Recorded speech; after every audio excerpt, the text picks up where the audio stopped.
de Alba. Roberto es ingeniero en computación de la Universidad de Chile, MBA de la Adolfo Ibáñez, con un postítulo en gestión de empresas de la Universidad de Chile. Tiene una larga trayectoria como emprendedor. Por ahí empecé a leer su libro, que todavía no lo termino, pero ya me voy a hacer el tiempo ahora que hay tiempo que estamos en las casas. Es mentor, speaker y, como les comentaba, autor de un libro que se llama Piensa al revés, el que se ha convertido en una inspiración para muchas personas que buscan seguir la senda del emprendimiento. Yo he visto muchos comentarios, Roberto, en LinkedIn agradeciéndote, ahí te sigo, por el libro y el cambio de mindset que les provocó a muchos emprendedores. Cuéntanos un poquito, antes de partir con el tema de la geolocalización, que es una herramienta clave en contextos de crisis, específicamente en lo de la pandemia ahora. Cuéntanos un poquito del libro, a nuestros auditores, de cómo va y de qué trata, sin ser spoiler. Muchas gracias, Alex. En tanto título, en realidad, que lo que siento que me está revelando la edad. En realidad no son los títulos lo que importa. Lo que importa es cuánto finalmente es lo que tú puedes entregar de vuelta. Y el libro, como tú bien lo mencionas, tiene ese objetivo, es tratar de ayudar a los más jóvenes, a los que a lo mejor tienen menos títulos y lo que están buscando es un impulso, un cambio de mindset para poder atreverse. Hoy día más difícil que antes, obviamente, pero también momentos de crisis son también momentos de oportunidad. Entonces, como tú bien dices, mucha gente me ha escrito. Ayer, particularmente, me escribió una persona y me hablaba de un proyecto muy interesante de cultivo para apoyar a las familias en un momento en donde el abastecimiento se puede volver un poco complicado. Y el libro pretende solamente eso, no es más que un libro de inspiración, de motivación, que ayuda a los jóvenes a cambiar el mindset y a atreverse a hacer cosas diferentes, a emprender, no solo en Chile, sino que en Perú también. Perfecto. Ayer estaba conversando con nuestro amigo en común, Iván Vera, de Magical Startups y de Turingo, que tuve la oportunidad de ver un video de creatividad muy interesante. Me comentó Roberto que quizás tú también sacáis algún videito para enseñar de algún tema. No sé, eso fui poco confidencial. No sé si habíamos firmado un NDA con Iván y se me cayó el cassette y dije que tú ibas a salir con algo, parece. Oye, pero lo que te quería preguntar a propósito del curso de creatividad en Turingo, del tema del círculo de oro, el Golden Circle, ¿tiene algo que ver lo tuyo en esta lógica de Apple, de Steve Jobs, de pensar en forma diferente del por qué, el cómo y el qué, en vez de el qué y el cómo? Exactamente, el Golden Circle, sí, efectivamente, el why. Creo que es súper importante hacerse esa pregunta, que al final la pregunta es ¿para qué estoy haciendo esto? Yo en realidad no le llamo de esa forma en el libro al concepto, si bien lo nombro, Simon Sinek, y lo que hablo específicamente tiene que ver con el foco producto, que es algo muy parecido. Le doy una vuelta distinta, ¿no? Pienso al revés en ese sentido, porque el foco producto es justamente lo contrario. Cuando tú, en vez de estar pensando en para qué hiciste algo, para qué construiste algo, estás pensando en qué quieres que ese algo tenga, pero sin saber todavía cuál es el problema que estás resolviendo, cuál es el propósito que estás atacando, ¿no? Entonces, la problemática, la famosa problemática. La problemática.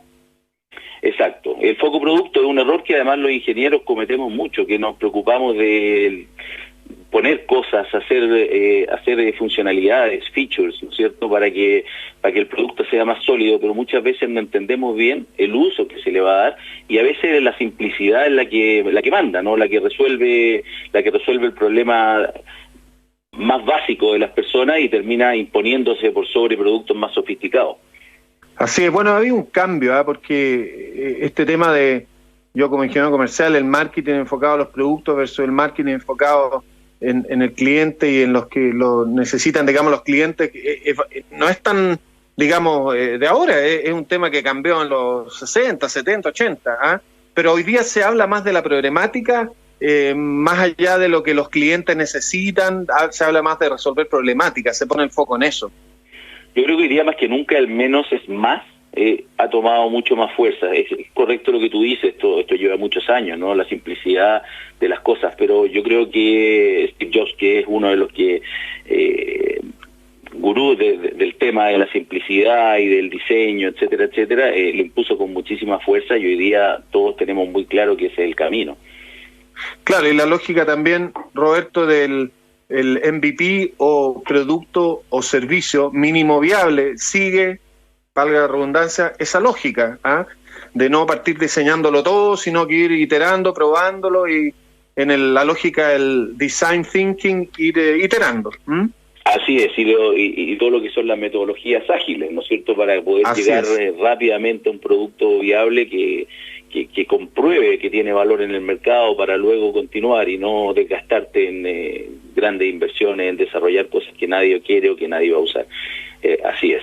Es interesante te quería interrumpir porque dado que me hablaste de mi libro y justamente el tema también que hoy día estamos todos conversando de la pandemia, te quería comentar que esta semana mi libro tenía que ser lanzado en Perú y bueno, también estamos postergando ese lanzamiento, así es que esto de la pandemia está afectando una cadena muy amplia que incluso llega hasta este tipo de situaciones, lo cual me tiene un poquito apenado, pero ya habrá un momento para que salga ya en Perú, ¿no? Bueno, tú sabes que nuestros auditores son de todo el mundo, así que qué bueno que les avise a nuestros auditores peruanos que se postergó y que ya vendrá. ¿Te entendí bien o no? Estamos hablando del lanzamiento en Perú. Lanzamiento en Perú del libro Piensa al Revés, efectivamente, iba a ser esta semana. Perfecto. Yo te iba a decir, ya seguro se me olvidó el punto, pero algo con la lógica del MVP. No, que yo también a veces me pregunto, Roberto, y tú como emprendedor, hasta qué punto uno persevera y hasta qué punto uno debe decir, bueno, en realidad hice un estudio de mercado al principio, hice un MVP, pero en el camino fui aprendiendo, fui realmente conociendo el mercado. Yo digo, uno podrá hacer todos los FODA y los estudios de mercado cualitativos, cuantitativos, pararse a contar personas que pasan por tal lugar, en el caso de algunos negocios, pero al final, en la medida que uno se va metiendo, va aprendiendo el negocio, va viendo la recepción de potenciales clientes. Por lo tanto, también hay un punto entre un trade-off, un intercambio, costo y beneficio, la palabra trade-off traducida, pero hasta qué punto ser perseverante y hasta qué punto realmente o cambiar radicalmente la idea o sencillamente no seguir adelante. También hay que saber a veces, como dicen los budistas, dejar ir y no seguir empujando algo que no tiene agua en la piscina. ¿Qué opinas de eso? Yo soy de los perseverantes, así que normalmente yo voy un poco más allá de lo normal y continúo si es que tengo una creencia fundamental sobre algún tipo de tecnología o algún tipo de producto que en algún minuto debiese explotar. Eso me pasó en MapCity. Pero tú tienes toda la razón. Yo creo que aquí el concepto que hay que analizar es el market fit, que está directamente asociado al timing. Muchas empresas fracasan porque el timing en el cual desarrollan la solución a un problema no es el correcto. Por ejemplo, porque el mercado no está suficiente maduro. Eso pasó, por ejemplo, justamente lo contrario, pasó con Airbnb, ¿no es cierto? Airbnb lanza su plataforma de arriendo en momentos de crisis, ¿no? En momentos donde la economía de Estados Unidos estaba en fuerte crisis y la gente estaba con una disposición distinta a poder arrendar espacios que son normalmente privados a desconocidos para obtener algún tipo de recurso extra porque la economía estaba totalmente deteriorada en el año de la crisis del 2008.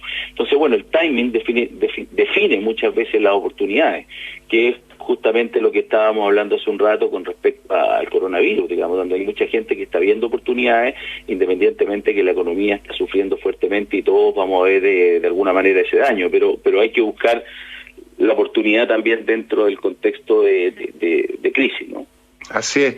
No, yo creo que es súper interesante conversar contigo de esto y un poco, volviendo a comentar lo de Iván Vera y su idea de Turingo, también nosotros podemos cumplir un rol de informarles, educar, darle idea a nuestros auditores con toda la experiencia que nuestros entrevistados tienen. Así que interesante, no hemos ni entrado en el tema de la georreferenciación de MapCity, empresa Equifax, pero ya vamos a entrar en un segundo, porque ahora tenemos que ir a una pausa. Roberto, quería contarte algo que tú sabes.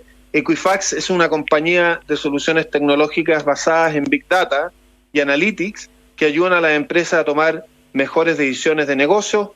Conozcan sus productos en www.soluciones.equifax.cl. Nos hemos entretenido con Roberto Cami, gerente general de MapCity, una empresa Equifax, hablando de temas más de emprendimiento, su libro. A la vuelta le vamos a preguntar un poquito del tema de la geolocalización y cómo ayuda la geolocalización en estos momentos de crisis, en este caso específico de la pandemia.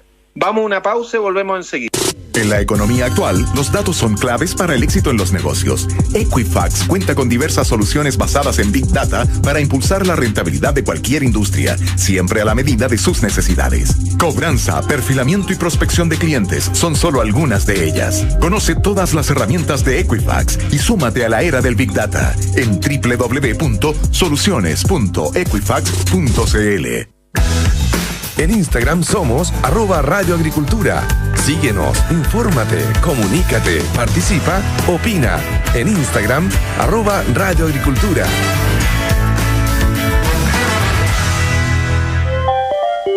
En Agricultura estamos en Desafío Digital con Alex Tudo.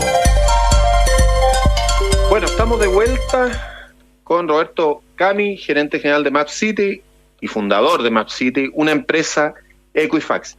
Y ahora sí que sí, Roberto, ha llegado el momento finalmente de que te explayes con todo ese talento que tú tienes para entusiasmar, como lo hiciste en tu libro. Oye, estoy como Francisco, le pongo más color. Geolocalización, herramienta clave en contextos de crisis. ¿Qué está haciendo MapCity en el contexto de la pandemia? Yo sé que ustedes tienen muchos análisis súper interesantes donde se concentran las personas que están con el COVID-19, los grupos etarios que pueden ser poblaciones de riesgo. Cuéntanos un poquito, Roberto, ¿en qué está eso? Ya habían ayudado con el tema del estallido social a las pymes, ahora están en otra cosa.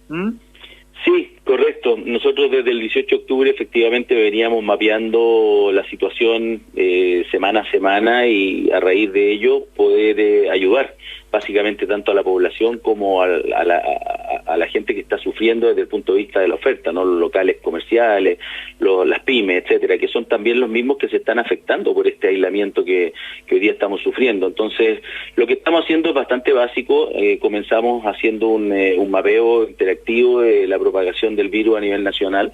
Los datos lamentablemente no han sido totalmente abiertos a nivel que nosotros quisiéramos por temas de privacidad principalmente y cuidar el dato de las personas, pero entendemos de que cada vez la autoridad está entregando más información. Hoy día la entrega a nivel comunal y eso nos permite hacer análisis con respecto a cuál es la problemática que probablemente se va a venir en las próximas semanas producto de la infraestructura que lamentablemente no es equitativa en las distintas zonas o en las distintas regiones del país.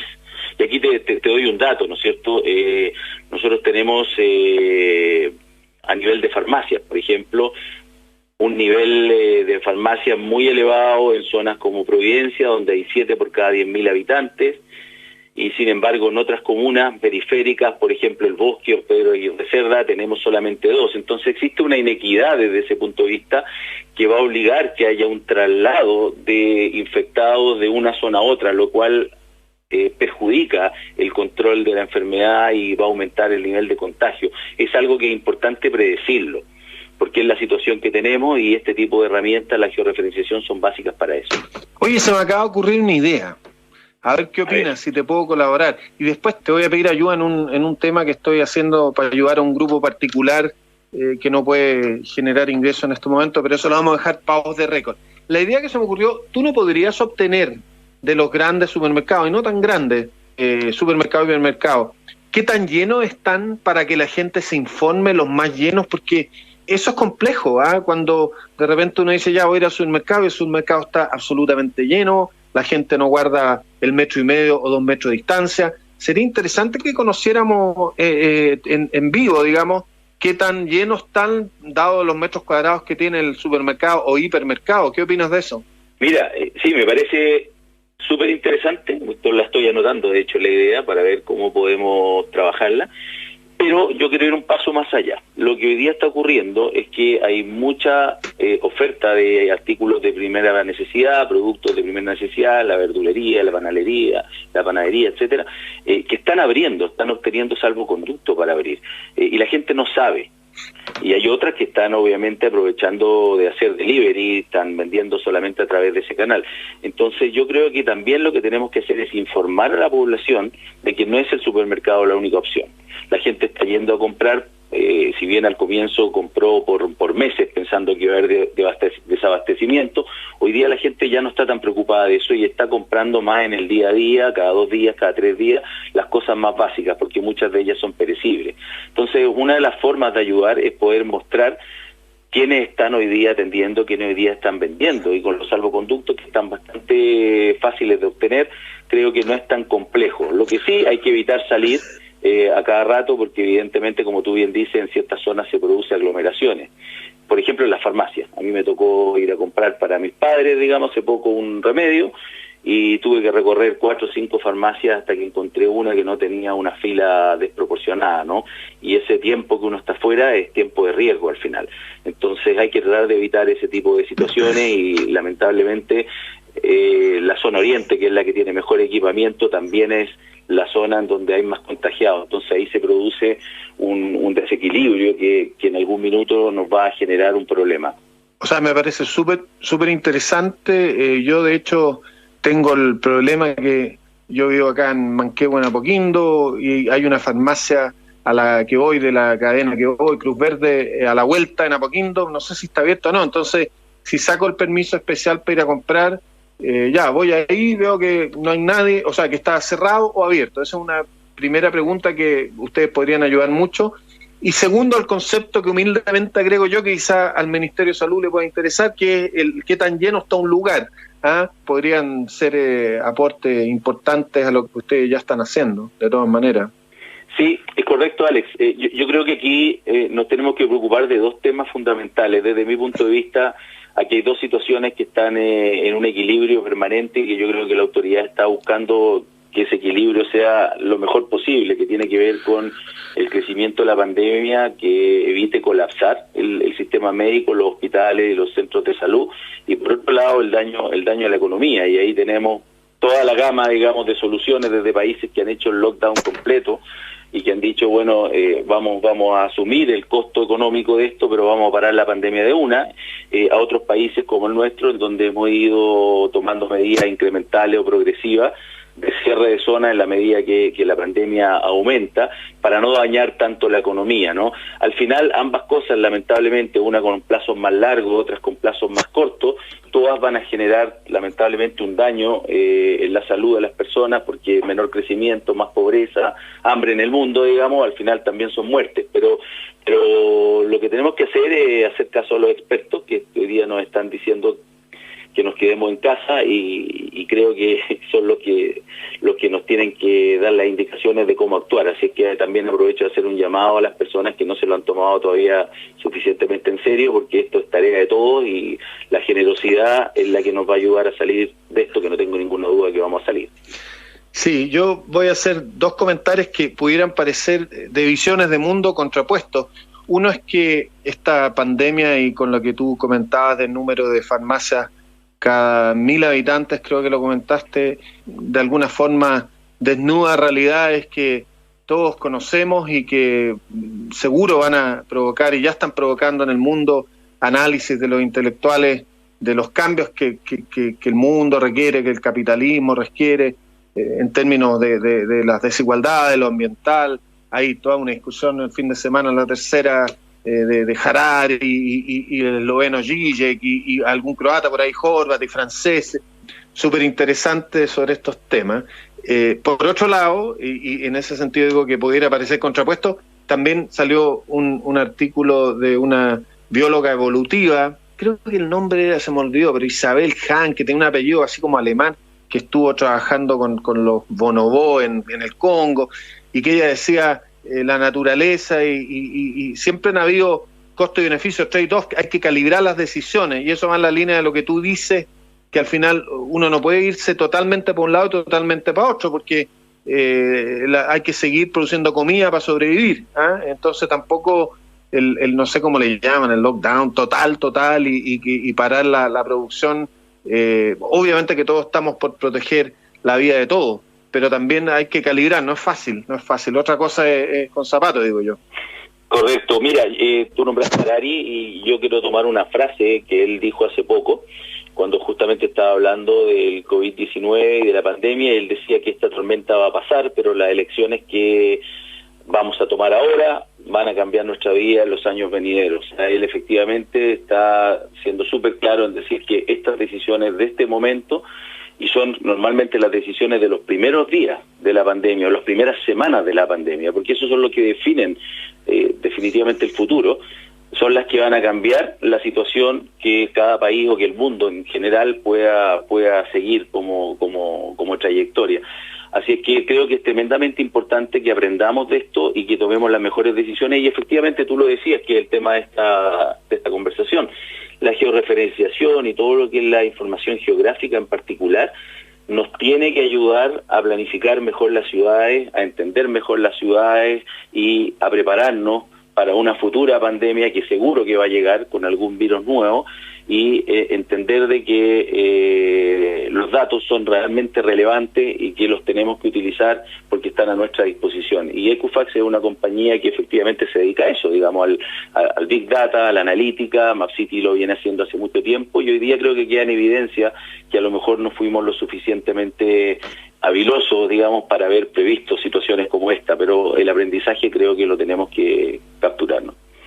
De todas maneras, bueno, y de hecho lo que hicieron los coreanos del sur respecto a georreferenciar a las personas infectadas, por dónde habían caminado, aparte mucho testeo, aparte de la disciplina de su gente que tiene que ver, en el caso de Corea del Sur, con el confucianismo, el respeto a la autoridad. Algunos dicen, y el mismo, creo que no, fue Han, que hablaba del éxito de China y otros países por el tema autoritario en el caso de China, pero en el caso de los países que son democracias por un tema de respeto a la autoridad y el confucianismo, Taiwán, Corea del Sur. Singapur también es un poquito más autoritario, no es tan digamos como las democracias liberales.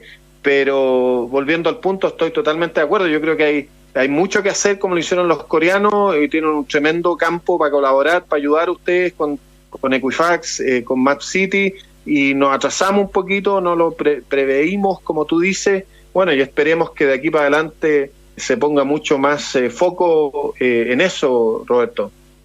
Sí, bueno, nosotros estamos justamente para ayudar en ese ámbito. La tecnología, la verdad es que existe. Cuando tú estás mencionando casos como Corea o China o incluso Israel, que también está haciendo el mapeo de movilidad a través de los teléfonos celulares, y el caso de China es el control absoluto, pero ahí tenemos efectivamente un régimen autoritario en donde la gente simplemente ya se acostumbró a eso, a ese tipo de control, y lo acepta.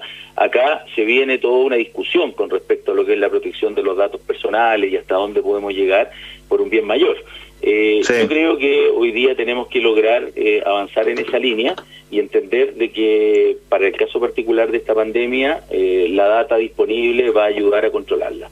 Y desde ese punto de vista hay mucho más de lo que podríamos hacer, de lo que estamos haciendo, si es que podemos entender dónde están los contagiados, cuáles son los grupos de riesgo con los cuales se están reuniendo. Por ejemplo, hoy día información que nosotros podemos acceder y que tenemos es cuál es la relación que existe entre las personas, digamos, tanto por la cercanía que tienen entre ellas, por los grupos familiares, y de alguna forma podemos ir anticipando situaciones de contagio que nos alerten sobre posible migración del virus hacia otras comunas, porque si esto se va a las comunas en donde tenemos menor disponibilidad de infraestructura hospitalaria, lo que va a ocurrir es que vamos a tener que trasladar pacientes, y ese traslado es un riesgo. Mira, un dato interesante: Chile tiene 2,1 camas por cada 1.000 personas, España tiene 3 camas por cada 1.000 personas.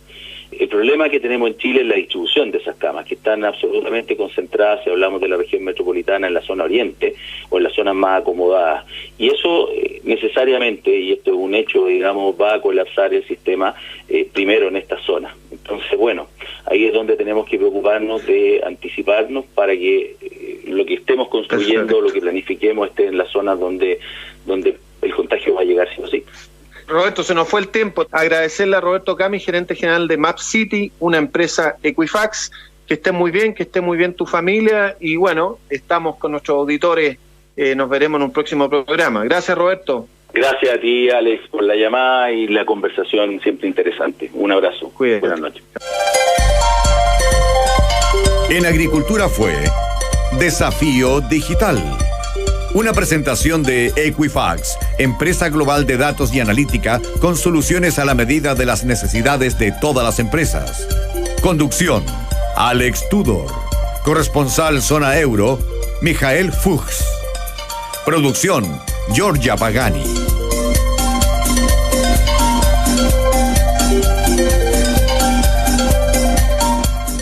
Puedes volver a escuchar este programa ingresando a la sección podcast en agricultura.cl.